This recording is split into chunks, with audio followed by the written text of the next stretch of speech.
Halo guys, ketemu lagi bersama gue Yusuf Arifin Joseph. Hari ini kita di series ngintip saham. Dan hari ini gue kebetulan beruntung banget bisa bareng sama Bro Jonathan Tamrin. Mungkin Bro boleh perkenalkan diri dulu ke teman-teman. Oke, halo teman-teman semua. Buat teman-teman yang belum tahu, nama gue Jonathan Tamrin. Di sini gue juga punya konten YouTube channel ya, yang ngebahas tentang investasi dari sudut pandang fundamental. Jadi nanti kita bisa lihat seperti apa sih gimana cara pick saham dari fundamentalnya. Nah, sebelum ngomongin itu, investasi itu secara fundamental, lu investasi kemana? Ke emas, ke saham, ke properti, atau kemana instrumen investasi ini? Ke saham. Ke saham. Persis di saham. Kalau buat tahu, lu dari kapan investasi di saham? Dari sejak tahun 2018. Betul, ya. Jadi udah lumayan 4 tahun ya? Ya, hampir mau 5 tahun. Dan kalau nggak tadi kita ngobrol, kalau lu sebenarnya adalah seorang karyawan biasa dan lu mulai investasi saham 4 tahun yang lalu. Awal mulanya lu bisa investasi saham, kenapa gitu? Kenapa lu nggak mungkin di peer-to-peer lending atau di reksadana? Kenapa lu pilih saham? Oke, kenapa saham gitu ya? Oke ya, tadi buat teman-teman belum tahu, gue juga sebenarnya karyawan gitu ya, di samping side job gue sebagai content creator YouTube.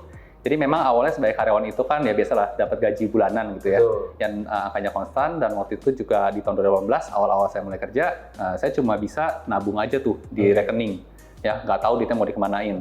Tapi memang waktu itu ada satu buku yang cukup mengubah perspektif atau mindset saya, itu Rich Dad Poor Dad, ya, Robert Kiyosaki punya. Ya, hampir semua orang mungkin udah baca buku itu ya. Iya, kayaknya semua orang udah tahu ya. Nah, di sana ada sisi kuadran investment. Dari situ memang yang menarik adalah saham. Kenapa? Karena memang secara track record saham ini memberikan return yang paling tinggi nih dibanding dengan aset-aset kelas yang lainnya. Cuman kalau di Robert Kiyosaki dia juga terkenal dengan passive income. Sedangkan kalau menurut gua saham ini mungkin kalau kita portfolio masih kecil sekali, ini kan belum bisa menjadi passive income kita.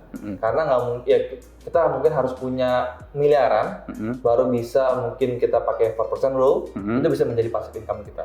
Tapi kan kita sebagai karyawan, gue juga sama sebagai karyawan juga, teorinya kita nggak mungkin investasi di saham untuk passive income. Pasti kita awal-awal untuk capital gain, bener nggak?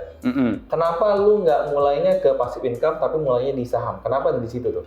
Nih, jadi kalau menurut gue pribadi, jadi untuk investasi suatu saham itu nggak bisa langsung tiba-tiba kita punya modal gede, langsung invest, langsung cuan gitu. Betul. Nah, karena memang harus ada proses yang mesti dilewatin gitu ya. Nggak bisa dibilang mudah juga buat apalagi kalau yang nggak punya background di saham sama sekali.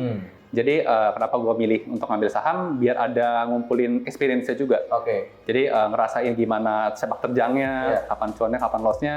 Jadi sehingga ketika udah cukup oke lah ya, cukup jago dan bisa konsisten cuan, dan modalnya udah banyak, nah baru bisa direalisasikan gitu. Nah, tadi lu sempat ngomong sebuah kata konsisten cuan. Harusnya teorinya ya biasanya di awal-awal cuan, pasti biasanya tuh, makanya mau investasi saham.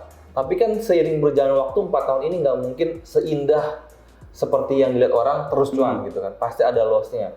Nah, lu boleh cerita nggak pengalaman lu gimana, kapan, apakah dari awal memang lu selalu konsisten atau ada jatuh bangunnya atau gimana? Oke, pengalaman ya. Mungkin seperti kebanyakan orang pada biasanya ya, ketika mulai saham itu pasti jadi trader dulu gitu ya. Nah, jadi trader dulu. Nah, saya juga sempat jadi trader waktu itu, nggak ngerti saham banyak sekali gitu ya, nggak ngerti fundamental seperti sekarang. Dulu waktu itu sempat kejebak di saham WSKT.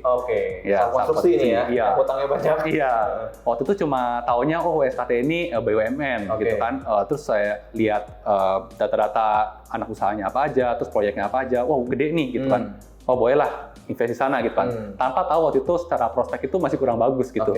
Nah waktu itu sempat loss tuh. 10%, saya diemin, nanti juga naik gitu ya. Turun lagi 10, 20, 30, sampai akhirnya 50%, saya nggak kuat off gitu. Saya cut loss? Cut loss, ya, gue cut loss di situ. Nah, terus emang ternyata benar sampai sekarang juga belum rebound lagi tuh sampai sekarang. Belum. Iya, dan ketika udah belajar fundamental, baru paham nih kenapa kok nih saham nggak naik lagi sampai sekarang. Gitu. Nah, terus biasanya ada orang, ya mungkin gue juga sempat on off di saham, kita ada loss 50%, kayaknya ini nggak cocok sama gue lah. Ya udah gue ganti ke instrumen yang lain, atau gue kerja atau gue bisnis segala macam. Kenapa lu masih percaya saham itu adalah instrumen terbaik buat lu? Kenapa masih percaya? Karena memang yang kata Albert Einstein bilang, compounding the magic of compounding ya.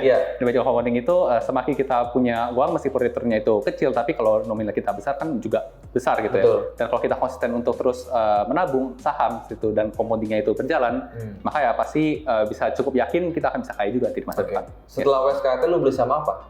Setelah WSKT beli saham apa? Waktu itu setelah kapok di WSKT gitu ya.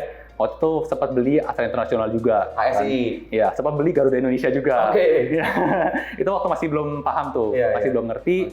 Tapi waktu itu Astra Internasional cepat cuan. Garuda juga cuan sih, cuma tipis lepas karena nggak berani gitu. Karena banyak berita siuran, berita negatif gitu. Nah itulah waktu cerita-cerita awal masih coba belajar ya. Pertama kali belajar ya.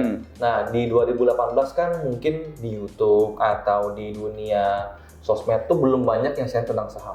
Nah, lu belajar saham ini dari mana gitu? Dari mana gitu? Dari mana? Dan kan soalnya mungkin gua nggak tahu lu dari baca buku Warren Buffett atau dari mana. Karena si Robert Kiyosaki ini tidak mengajar tentang saham. Cuma kasih tahu saham adalah sebuah instrumen investasi yang oke. Cuma dia nggak ngajarin cara investasi di sahamnya kan. Nah, lu belajar dari mana? Belajar dari mana ya? Memang untuk Robert Kiyosaki itu dia karena kan Robert Kiyosaki itu fokusnya di properti ya, terutama ya. Nah, cuma memang ada investment, dan kenapa akhirnya gue masuk ke saham, special mention to Andika Sutoroputra. Jadi waktu itu lagi dia masuk ke media yang cukup tenar juga ya, anak muda miliarder saham, dan di sana dia bikin buku, ya, dan gue coba baca bukunya, perjalanan kisahnya dia sampai bisa jadi miliarder di usia muda. Dan salah satunya dia memang sangat kental sekali ngikutin gayanya Warren Buffett, yaitu investasi di saham. Nah dari situlah gue makin percaya, apalagi Warren Buffett yang masih hidup sampai sekarang ya. Dan itu terbukti ya, dari puluhan tahun, 30-an tahun dia masih 10 orang terkaya dunia sampai sekarang. Iya, dan konsisten menghasilkan uang hanya dari pasar saham, pasar modal. Ya jadi dari situ gue cukup yakin kalau ini bisa hal yang bagus untuk bisa bikin kita menjadi wealth gitu. Jadi lu belajar margin of safety, PER, PWV segala macam semua di sama Putra Investment School waktu itu? Iya betul, waktu itu sempat ikut kelasnya juga. Terus seiring berjalan waktu, lu belajar kembangnya setelah lu sendiri atau gimana? Bener-bener lu ngerasain, lu yakin nih kayaknya gua 100% di saham dan cara gua nih bisa cuan di saham gimana? Nah jadi tentunya kalau kita belajar kan cari banyak guru ya. Betul. Nah, karena kan setiap, apalagi kalau investasi saham itu kan kadang ada yang bilang nggak ada yang benar, nggak ada yang salah. Betul, gitu. Tergantung gaya yang mana yang kita cocoknya. Nah itu juga gue banyak belajar dari beberapa guru, nggak cuma si Putra doang gitu ya. Ada lah mungkin teman-teman tahu ya kalau yang memang suka cari-cari materi di pasar modal, ada Bro Rifan Kurniawan gitu ya, ada Tugu Hidayat, ada juga kayak Pas Evander yang mungkin sempat bikin kontennya bareng ya sama Bro Yusuf ya. Nah itu juga saya juga belajar dari mereka gitu, dan akhirnya saya punya gaya sendiri ya, prinsip yang saya pegang untuk gimana cara pick saham, dan yang sampai saat ini sih untungnya masih cuan. Nah sebelum kita ke sesi kita pengen ngintip saham si Bro Jonathan, gue pengen nanya, kalau lu pernah multi-bagger nggak? Pernah. Tahun berapa nih multi-bagger? Gue pengen tanya. Di tahun tentunya ya tahun 2020 ya, waktu itu kan sempat ramai itu. Karena pasar habis drop gitu ya. Waktu itu kalau boleh spill sahamnya ya, waktu itu gue sempat bagger di saham ITMG. ITMG, pas lagi tapi call naik 2022 nih? Ya, call naik 2022. Iya, ITMG itu kan batu bara ya. Iya, betul. Batu bara. Jadi waktu itu gue belinya itu benar-benar pas lagi di bottom. Ceritanya gimana? Waktu itu banyak banget cerita berseliweran kalau negara-negara bakal mau buang batu bara. Nggak mau pakai lagi. Nah, kebetulan harga acuan batu bara juga udah sangat low sekali gitu ya. Sampai hingga $50 per metric ton paling rendah. Dan di situ berdasarkan ilmu yang gue pelajari dari buku ya, terutama gayanya Peter Lynch. Nah itu kan dia bilang aset yang komoditi cycle ya, jadi dia akan naik, akan eventually naik lagi gitu. Nah dengan berbekal pembelajaran itu, nah gue memberikan diri untuk beli ITMG. Berarti, nah sekaligus lu ngomong 2020 dan udah masuk di 2018. Permasalahannya 2020 awal market crash terjadi. Lu sempet apakah lu bisa tahu akan ada crash atau tetap stay di saham waktu itu atau gimana? Jadi waktu perjalanannya kalau cerita dulu ya, di tahun 2018 itu kan sempat jadi trader awal-awal asal. Terus kemudian rugi, lalu sempat pause dulu sebenarnya, sempat setahunan. Nah di situ menimba ilmu tuh, nah, baca buku banyak, belajar dari berbagai mentor. Lalu kemudian memang dari salah satu mentor dia punya insight kalau market crash itu kemungkinan akan terjadi tapi nggak tahu kapan. Karena dia juga melihat dari Warren Buffett, dia kumpulin cash banyak banget. Nah waktu saya masih awam untuk invest, belum punya banyak pengalaman, ya udah mau nggak mau saya percaya dulu aja gitu kan.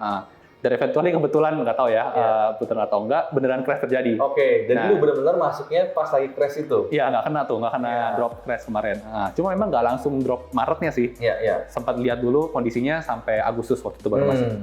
Cuma jadi nggak terlalu bottom, cuma so far tidak mengalami market crash yang kalau kita udah all in, udah pasti kita udah turun bisa lebih dari 50% kita punya portfolio benar. Iya.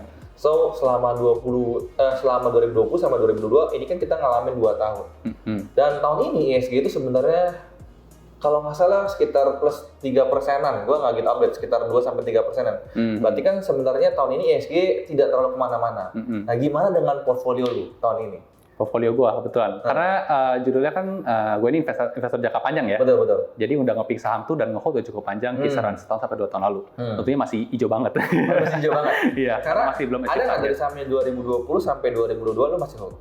Saat ini belum kebetulan. Ya, udah dari TP. Iya, karena udah kebetulan dari hitungan udah mencapai target duluan. Oke, berarti ada yang dari 2021 ke 2022 atau dari 2022 ya sampai sekarang masih di hold. Oke, kalau gitu sekarang kita pingin bongkar, kita pingin tips saham. Aduh, diintip nih, kita pingin tahu Bro Jonathan ini ada sama apa aja dan kenapa dia bisa beli saham ini, analisa seperti apa, dan gue mungkin punya sudut pandang gue kenapa gue nggak tertarik beli saham yang ya udah beli. Dan saham yang Bro Jo beli adalah saham ICBP. Oke, ini saham ICBP harusnya semua orang pernah mencoba produknya. Dari anak kecil sampai orang dewasa pasti pernah makan produknya. Dan gue rasa hampir semua orang yang investasi di pasar saham tahu tentang saham ini. Cuman saham ini menurut gue sekarang udah kurang menarik gitu. Banyak orang yang jarang bahas tentang saham ini karena mungkin perusahaan udah mature banget, ya kan, sudah gede banget. Jadi mungkin potensialnya kurang begitu oke. Nah pertanyaannya kenapa lu bisa beli saham ICBP ini dan kapan lu belinya sih? Oke, kenapa nge-pick saham ICBP ya? Iya. Oke, nanti mungkin nge-share dulu ya buat teman-teman. ICBP ini disclaimer, waktu itu gue ambil udah cukup lama nih. Jadi udah pegangnya memang udah lebih dari setahun lalu gitu ya. Nah, kenapa gue bisa ngambil pick ICBP? Tentunya dengan analisa yang udah dilakuin. Ya. Nah, analisanya seperti apa? Jadi sini mungkin gue sharing ya buat teman-teman biar bisa belajar juga. Nah, di sini ada laptop yang ada data, namanya file RDFE. Ini merupakan file Excel yang memang saya kelola sendiri ya, buat ngerekap data semua emiten yang ada di saham gitu ya. Langsung data-data fundamental inti. Nah, kita langsung masuk coba ke ICBP ya. Nah, di sini ada data semua laporan keuangan ya. Sampai terupdate nih Q3 yang terakhir kuartal 3 ya. Sekarang udah kuartal 3. Nah, sini gue akan cerita kapan gue ngambil ICBP, persisnya itu tahun lalu dan kenapa gue ngambil saat itu gitu ya. Nah, jadi memang kalau kita lihat tahun lalu ya, di tahun 2021 di sini, nih gue perbesar dulu di sini. Ya. Nah, jadi kalau di sini kita lihat kalau di tahun 2021 ya secara revenue itu dari tahun 2018 itu selalu growth ya. Dan growth itu juga lumayan kenceng di sini kalau dilihat bisa sampai puluhan persen ya, 2 digit ke atas. Lalu kemudian di kondisi tahun 2021 itu secara net profit memang sempat ada drop sedikit. Ya, drop sedikit memang karena kita tahu ada pandemi di situ ya. Ada pandemi, jadi memang penjualannya itu sempat menurun. Tapi yang menarik adalah revenue ini tetap naik. Nah, pertanyaan gue adalah kan ada tentang Pine Hill nih. Nah, 2021 udah masuk belum laporan keuangan Pine Hill ke ICBP? Udah masuk. Nah, memang untuk isu Pine Hill itu cukup nggak disukai investor ya. Karena waktu itu kalau belum tahu ceritanya ICBP itu ngambil akuisisi sebuah perusahaan di luar negeri, tapi ngambilnya pakai utang gitu ya, dan cukup gede. Nah, itu jadi sentimen negatif buat ICBP. Cuma memang secara prospek cukup menarik karena dengan adanya akuisisi itu pastinya market share akan bertambah, apalagi luar negeri. Nah, jadi terbuka kesempatan untuk ekspansi gitu, buat ICBP. Nah, itu yang cukup gue percaya juga, bakal jadi sentimen positif ke depannya. Gitu. Kalau nggak salah, Pine Hill itu di Timur Tengah sama di Afrika ya? Iya, Timur Tengah dan Afrika. Nah, oke. Jadi memang secara revenue, di sini kita bisa lihat net profitnya sempat kegerus karena memang ada akuisisi Pine Hill itu. Karena ngambilnya pakai utang, jadi ada kegerus bunga obligasinya buat bayar bunga obligasinya. Berarti net profitnya di kuarter total secara annual berarti sedikit berkurang ya, tapi masih oke sebenarnya. Masih oke sebenarnya. Nah, terus kemudian di tahun sekarang ini, itu kan lagi ramai juga isu suku bunga naik, ya, terus inflasi utangnya pakai US dollar. Utangnya pakai US dollar. US lagi naik banget nih, sekarang rupiah 15.600-an berarti ya? Iya, Jadi memang itu juga yang menjadi penyebabnya kalau kita lihat ya data yang terakhir ini kan net profitnya itu sempat tergerus lagi nih. Betul. Meskipun memang revenue-nya itu meningkat lagi. Ya. Revenue meningkat berarti kan satu ada kemungkinan harga barang dinaikin. Betul. Sama juga peningkatan market share. Betul. Ya, nah di sini kalau kita lihat laporan keuangannya sebenarnya tergerusnya laba bersihnya si ICBP ini dikarenakan yaitu kenaikan dolar. Betul. Ya, sama satu lagi itu bahan baku. Bahan Ya, baku. bahan Ya, baku. karena inflasinya terlalu naiknya gede-gedean di tahun 2022 ini, jadi HPP-nya lebih besar. Ya, HPP lebih besar. Ya, kita tahu ya kalau Indomie itu bahan bakunya kan gandum ya. Ya. Cuma memang si ICBP ini dapat keuntungan karena dia beli tepungnya dari Busari. Betul. Ya, jadi memang dapat harga yang lebih premium, lebih murah lah, Ya. lebih Gua lihat spesial. kalau nggak salah dia punya HPP dari sekitar 65% naik ke 70%. Walaupun sebenarnya nggak terlalu besar, cuman ya lumayan 5%-nya ICBP kan udah gede banget. Iya. Ya. Nah, tapi kenapa gue tetap mau pegang ICBP ini, gitu kan ya? Karena satu, kalau teman-teman baca laporan keuangan lebih detail lagi, itu hutangnya ICBP untuk akuisisi PNE itu dilunasin tuh masih lama banget. Ya. Hutang jangka panjang, dia jangka panjang ya. Hutang jangka panjang banget ya. Ini kalau dilihat, bahkan pelunasannya itu yang paling besar, itu 17 triliun ya. Itu dilunasi masih tanggal 2031. Oke, masih lama banget. Iya, jadi memang sampai saat ini, sampai tahun 2031 itu kan kurs masih akan bergerak gitu ya. Dan kalau ekonomi semakin stabil, ya kemungkinan eventually dolar juga akan melemah terhadap rupiah dan kembali lagi pada posisinya kurang lebih di 14 ribuan gitu. Cuma kan hutang jangka pendek, hutang jangka pendeknya tetap harus bayar kan? Hutang jangka pendek tetap harus bayar. Ya, cuma memang kalau teman-teman cek di laporan keuangan, dibandingkan dengan hutang jangka panjangnya, jauh lebih banyak hutang jangka panjang sih. Betul. Nggak sampai terlalu signifikan untuk hutang jangka pendeknya. Nah, pertanyaan gua, ini lu beli tahun lalu, kalau ngomong 2021, di harga 7 ribuan masa belinya ya? 7 ribuan, average di 7.500. Nah, ini sebenarnya tahun lalu sempat naik ke 9.300-an. Terus sayangnya di bulan April 2022 turun lagi, bahkan lebih parah nih, turun lagi ke sempat 7.100. Alasan lu nggak jual di 9 ribuan kenapa? Dan kenapa lu sampai 7 ribuan ini, kenapa lu nggak cut loss? Ya kan? Karena gue juga sering mengalami hal seperti ini ya. Berarti kalau 7 ribu ke 9 ribu udah profit sekitar 20%-an. Ini 20%-an juga lumayan loh sebenarnya ya kan? Apalagi kalau kita punya komposisi sekitar 30% portfolio atau 40% kan growth 20% itu lumayan banget. Kenapa lu nggak jual dan 7.000 lu beli lagi, 7.100 lu beli lagi ya? Waktu 7.100 sih nggak beli lagi karena kebetulan telurnya udah habis. Udah habis, 7.500-an itu. Cuma memang prinsipnya sih simpel buat gue pribadi ya karena belum nyentuh target harga jual gue.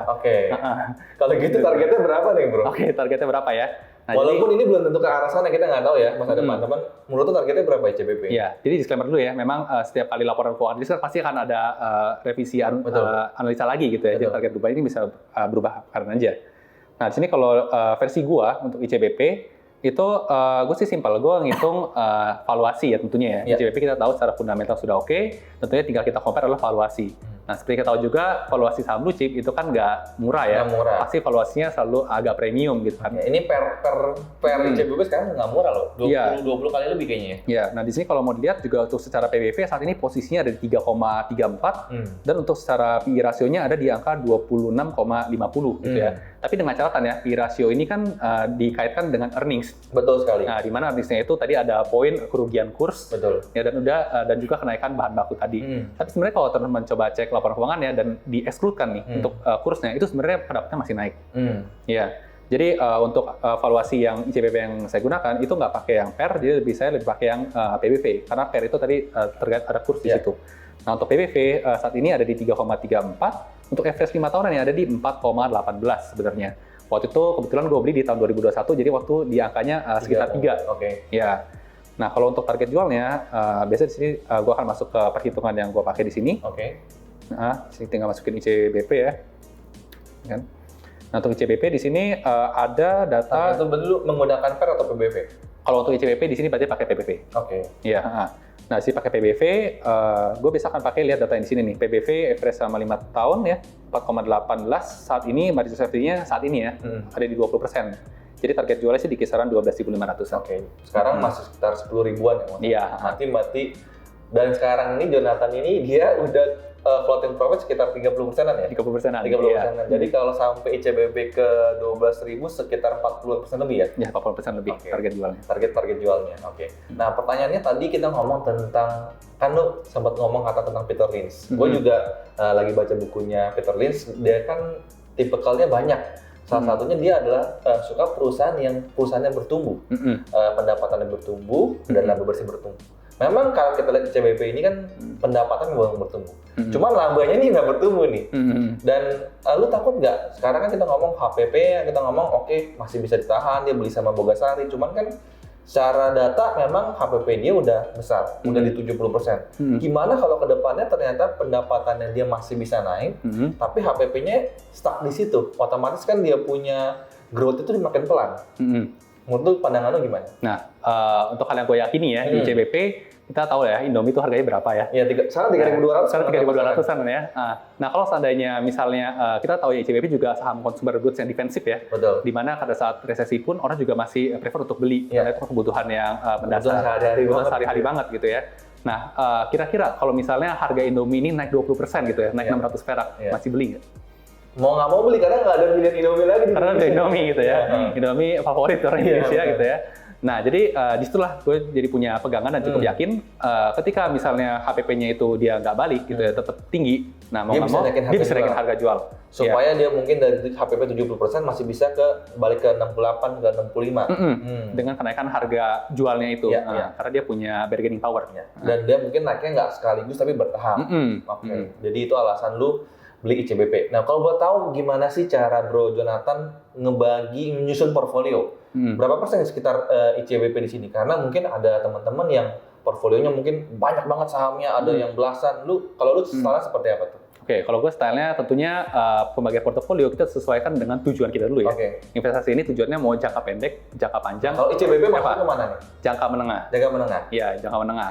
Dan kita 1 sampai 3 tahunan berarti ya? 1 sampai 3 tahunan. Dan memang untuk stylenya ini untuk yang defensif. Jadi memang gue pribadi ada saham-saham yang gue pilih untuk sebagai core stock juga. Ya, ini masuk core stock? Core stock. Ya, bukan value ya? Bukan value yang ini. Ya. Tapi sebenarnya core stock yang ada value-nya juga sih. Benar. Secara valuasi Karena karena gue pas lagi beli itu secara valuasi di bawah rata-rata. Betul. Ya, jadi core stock. Dan untuk yang core stock ini, kebetulan untuk ICBP gue lagi pegang 30% lebih di sini. Nah, jadi porsinya ada di segitu. Dan untuk ngambil, sorry tadi pertanyaan gimana? Gimana lu nyusun portfolio? ICBP kan ada satu nih. Gua nggak tahu lu ada berapa saham di portfolio lu sekarang? Oke, kebetulan saat ini sih ada 8 saham ya. 8 saham di mana yang main-nya itu yang cukup besar ada di 3. Ada 3? Kenapa lu nggak sekaligus gue beli 3 aja, yang 5 ini alasan lu beli apa gitu loh? 5 ini alasan iseng-iseng doang atau gimana? Oke, jadi memang yang untuk core stock sih memang punya conviction cukup tinggi ya untuk bisa masukin cukup banyak. Tapi kalau untuk yang value itu kadang kita mesti tes kalau buat gue ya. Jadi ngetes dulu, beli dikit. Nanti kalau memang turunnya misalnya bisa sampai 10-15%, baru dievaluate lagi tuh. Baru kira-kira ada di mana? Udah value-nya udah profit, lu TP lu gantiin ke yang value ini atau seperti apa? Enggak, jadi kalau memang gue akan evaluasi lagi saham yang misalnya yang value ini ternyata makin drop gitu ya. Nah itu gue akan evaluasi lagi, bener nggak sih analisa gue, apakah bener apa ada miss-nya. Dan kalau tetap bener hasilnya, gue akan nambah. Gue akan nambah. Pertanyaannya, apakah lu pernah cut loss? Kita ngomong ya, gue nggak tahu misalkan ternyata ICBP nggak sesuai dengan harapan, HPP-nya makin naik, ruginya makin banyak. Apakah lu bakal cut loss atau gimana? Oke, untuk pernah cut loss tentunya pernah gitu ya. Nah, karena salah analisa atau karena kalau cut loss itu karena WSKT nggak dihitung lah harusnya. Iya, itu kan karena belum belajar ya. Iya, betul. Nah, jadi kalau untuk cut loss pasti tentu pernah gitu ya. Nah, memang alasan untuk cut loss ini pastinya dikarenakan fundamentalnya juga. Ya, jadi ketika waktu laporan keuangan kan di setiap 3 bulan sekali.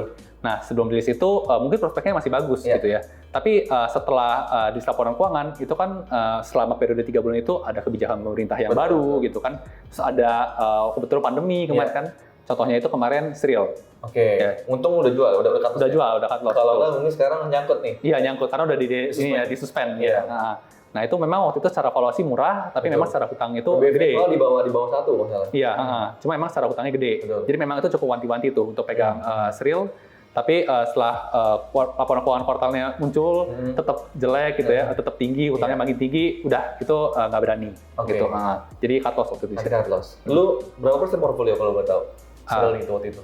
Waktu itu 10% sih kalau 10%. Lu berasa nggak, aduh kayak sayang banget gue wasting time di perusahaan ini, kenapa gue harus cut loss? Lu pasti kan udah tahu nih laporan keuangannya nggak bagus, tapi kayaknya kan kalau kita lihat nih, sorry ngomong, ada beberapa perusahaan yang sebenarnya fundamentalnya nggak bagus, pun harganya bisa naik. Kenapa lu nggak keep aja, lu biarin aja gitu? Atau lu udah punya incaran yang baru, akhirnya lu mutusin cut loss di real?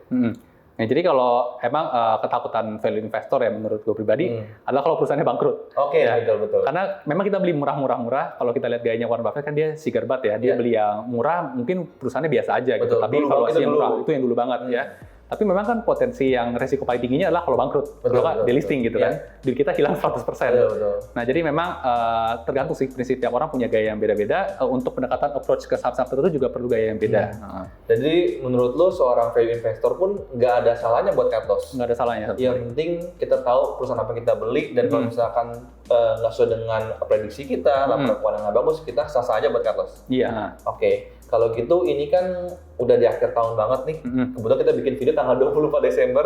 Besok udah mau Merry Christmas. Dan 2023 menurut lu gimana? Karena ada yang ngomong 2023 bakal resesi lah, nanti market crash lah. Kita memang lihat di US sana mereka punya S&P 500 udah turun juga. Menurut lu gimana? Lu kok apa lu masih 100% full di saham atau lu udah cash out sebagian atau gimana? Oke. Jadi untuk di 2023 ya katanya mau resesi ya, bener. 2023 gelap gitu ya. Nah kalau buat gue sendiri sih gue punya prinsip gitu ya. Kadang kan banyak noise, banyak berita di luar sana gitu kan yang kira-kira harusnya mungkin punya pengaruh sama yang kita pegang. Cuma tetap yang gue pegang di sini adalah kinerja perusahaannya. Selama perusahaannya nggak ada peduli dengan yang di luar sana? Iya. Sektornya lagi buruk, kalau perusahaannya itu dia sendiri gue akan ambil. Iya. Jadi memang kan ada kadang kita analisa makro, analisa sektor sama analisa sahamnya. Nah, menurut gue pribadi, yang paling kuat powernya adalah yang analisa perusahaan ini. Itu yang kedua baru sektor, baru yang makro. Jadi kalau di makro misalnya tahun 2023 ini katanya resesi. Tapi kita lihat nih kinerja perusahaan si A ini nih meningkat terus nih gitu kan, prospeknya juga masih cerah gitu kan. Itu gua tetap masuk. Kalau gitu boleh nggak kasih bocoran, kalau nggak sahamnya, sektornya lah. Menurut lu 2023 ada nggak yang lu udah incar dan kemungkinan lu bakal ambil di 2023? Oke, kalau untuk diincer sih saat ini masih dalam watchlist ya? Iya, masih dalam watchlist. Ada, kalau boleh spill sektornya mungkin properti. Nah, sama dengan gue juga suka sektor properti, cuman kan orang bilang, wah suku bunga naik nih. Nanti, dan memang kemarin baru aja BI baru naikin suku bunga lagi, dan otomatis kan memang kalau gue lihat secara real, karena gue suka ambil properti juga, tahun 2022 ini sebenarnya perbankan belum naikin suku bunga. Walaupun BI udah kayak tahun ini udah 2 kali atau 3 kali naikin suku bunga. Tapi realnya tuh bank belum naikin suku bunga. 2023 kan kayaknya nggak mungkin nggak naikin lagi. Nah, otomatis kan beberapa orang yang di luar sana ngomong properti akan menjadi lebih buruk lagi. Menurut lu gimana? Oke. Jadi memang kalau berdasarkan literatur yang dibaca ya, memang sebuah negara itu kan cycle ya, ekonominya punya cycle gitu. Dimana sekarang lagi posisi early recovery, dan biasanya sih saham-saham yang diuntungkan atau lagi mulai naik down itu nantinya akan properti biasanya. Karena sekarang sejarah ya. Cycle-nya juga belum naik nih. Cycle-nya belum naik, ya. Cuma memang dari cycle itu juga gue masih nunggu nih, nunggu laporan keuangannya mulai naik dulu. Tapi kalau kita lihat jujur ya, kalau gue sendiri karena gue masuk di sektor properti, sebenarnya laporan keuangan di beberapa sektor properti yang saham yang gue lihat itu bagus-bagus di 2022. Kenapa lu nggak mulai masuk? Kenapa lu harus nunggu 2023? Iya, jadi ya itu tadi kan ada makronya juga ya. Nah, karena kan memang pas analisa si emitennya ini dia lagi bagus nih, gitu kan lagi meningkat. Tapi kan tetap ada aspek makronya nih, kita lihat prospeknya ke depan kan. Betul. Itu tadi isunya kan lagi gede buat naikin suku bunga, kan inflasi lagi tinggi, daya beli masyarakat menurun. Gitu. Jadi gue lagi nunggu sekitar 2 atau 3 kuartal lagi nih. Nah, kalau memang mulai naik gitu ya, trennya udah mulai meningkat, apalagi kalau mulai banyak sektor nih. Jadi satu sektor itu mungkin udah ada 5 atau 10 yang udah mulai meningkat. Nah, itu di situ mungkin baru mulai gue siap-siap masuk lagi. Oke, mudah-mudahan video ini bisa bermanfaat buat teman-teman yang ingin belajar saham juga. Mungkin Bro Jonathan ingin share sedikit tentang sheet di Excel lu ini ya. Gimana lu menganalisa, tadi kan kita udah coba dari ICBP. Nah, gimana sih sheet ini bisa ngebantu lu dalam menganalisa saham? Apa yang pertama kali lu pertimbangkan di sebuah saham itu? Apakah dari valuasi dulu, baru lu ke analisa perusahaannya, atau seperti apa? Apa lu dari BV-nya, apa dari ROE-nya? Boleh share sedikit nggak? Iya, jadi memang kalau buat gue pribadi tentunya nomor satu adalah kualitas perusahaannya dulu. Ya, valuasi itu terakhir gitu kan. Jadi yang penting perusahaannya ini oke dulu, bisa bertahan, meningkat atau growth-nya ada, nanti baru ngomongin valuasi di sana. Nah, biasa sih gue di sini pakai ngadisa itu pakai file RDV yang sini. Ini memang merupakan file Excel yang saya rekap sendiri gitu. Dan biasanya tinggal saya sortir aja sih. Boleh nggak? Misalkan lu ngomongin sektor properti, 2023 ada kemungkinan bagus. Kan sektor properti banyak. Ada Pakuwon, CTRA, ada Astri, ada APLN, banyak banget kan. Dari mana gue tahu saham mana yang menarik? Saham mana yang menarik ya. Coba ya kita langsung compare aja ya. Boleh. Nah, sini ada sheet komparasi di sini. Nah, kira-kira kita mau bahas saham properti yang mana nih? Mungkin BSDE. BSDE. Ya. BSDE ya. CTRA. Asri. Satu lagi. Pakuwon ya. Oke. Nah, di sini kita bisa langsung komparasi langsung sebelah-sebelah ya. Nah, di sini ada sebenarnya langsung gampang banget kalau pakai file ini, kita bisa langsung lihat yang warna hijau itu yang punya keunggulan dibanding dengan emiten yang lain. Ini keren banget ya, dia langsung meng-highlight yang paling oke mana dan diberikan warna hijau. Iya, keren nih, Pak. Nah, kalau di sini memang untuk revenue di sini dimenangkan oleh Asri, tapi memang untuk net profitnya di sini untuk Citra. Ini kebetulan update yang kuartal 3 nih, 2022. Ya, secara aset juga di sini kita bisa lihat yang paling menarik BSD. Kalau kita lihat market cap dulu ya, paling atas ini kan paling gede Pakuwon nih. Kita langsung kelihatan nih. BSD itu kedua, Citra ketiga, dan Asri yang paling kecil market cap-nya di sini. Nah, di sini cukup lengkap, ada profitabilitas dari revenue sampai net profit. Ada juga bagian neracanya, aset, ekuitas, liabilitas. Lalu ada cash flow from operation, investing, dan financing. Jadi langsung lengkap 3 laporan keuangan ada di sini semua. Nah, dari sini teman-teman ambil sheet ini pertimbangannya sekarang kita tahu nih Asri secara revenue cuman ternyata CTRA yang net profitnya belum ambil acuan yang mana? Nah, kita lihat dulu dari kinerja perusahaannya ya. Kinerja perusahaannya kan terutama kita dari profitabilitas dulu nih. Nah, profitabilitas kita lihat yang meningkatnya paling baik. Di sini meningkat paling baik untuk revenue ada di BSDE, tapi untuk net profitnya di sini paling meningkat CTRA. Gitu ya. Nah, di sini kita bisa pertimbangan nih, kita lebih demen yang revenue naik tapi net profitnya minus, atau di sini revenue-nya kebetulan minus tapi net profitnya naik nih. Nah, kalau gue sendiri mungkin akan lebih prefer yang net profitnya. Ya, karena kan kalau net profitnya itu kan langsung berkontribusi kepada keuntungannya si pemegang saham. Ya, jadi kalau di sini kita masih lihat menang untuk Citra saat ini ya, kuartal 3. Nah, lalu kemudian dari sisi aset liabilitas ekuitasnya, kalau di sini sih gue lebih prefer untuk ngelihat rasionya sih. Jadi nggak langsung lihat satuannya seperti ini, langsung lihat rasionya yang di bawah. Nah, di sini rasio debt to equity ratio ya, rasio hutang terhadap modal. Nah, kalau di sini lihat Citra masih 1,13, nggak bisa bilang tinggi banget, cukup oke lah. Nah, untuk BSD di sini 0,84, masih lebih safe. Tapi kalau menurut gua, kalau dibandingkan dengan net profit yang lebih positif Citra, gua akan masih lebih prefer untuk Citra nih. Dan ROE-nya paling besar. Ya, ROE-nya juga di sini paling besar saat ini ya, update kuartal 3. Kita nggak tahu terupdate kuartal berikutnya. Nah, kalau dari sekian ini tadi kita udah lihat ya, mungkin nomor satunya akan Citra, nomor keduanya akan lebih ke BSDE. Nah, lalu selanjutnya baru kita pilih rasio valuasinya, secara valuasi. Yang mana murah nih ya? Nah, rasio di sini ada 3 ya, ada PBV, ada PE ratio, sama intrinsic EPS growth. Yang gampang dulu mungkin PBV ya. Nah, di sini PBV ada juga data average 5 tahunan terakhir. Oh, ini nggak dihijauin yang mana yang paling kecil PBV-nya? Di hijaunya yang margin of safety-nya. Oh, oke. Ya, jadi dari angka yang di sini, kita langsung bisa lihat margin of safety-nya terhadap 5 tahun terakhir, itu mana yang paling gede. Nah, di sini kebetulan Pakuwon ya, yang punya sama BSDE nih. Sama BSDE ya. Jadi secara valuasi memang lebih murah BSDE dibanding Citra ya untuk PBV-nya. Nah, di sini juga ada target TP-nya ya, kalau memang mau dijual. Di sini untuk CTR valuasinya kurang lebih target TP di berapa? Ya, untuk valuasi di sini contohnya BSDE di 1.100-an target jualnya. Lalu kemudian untuk di sini PE ratio juga bisa kita bandingkan langsung.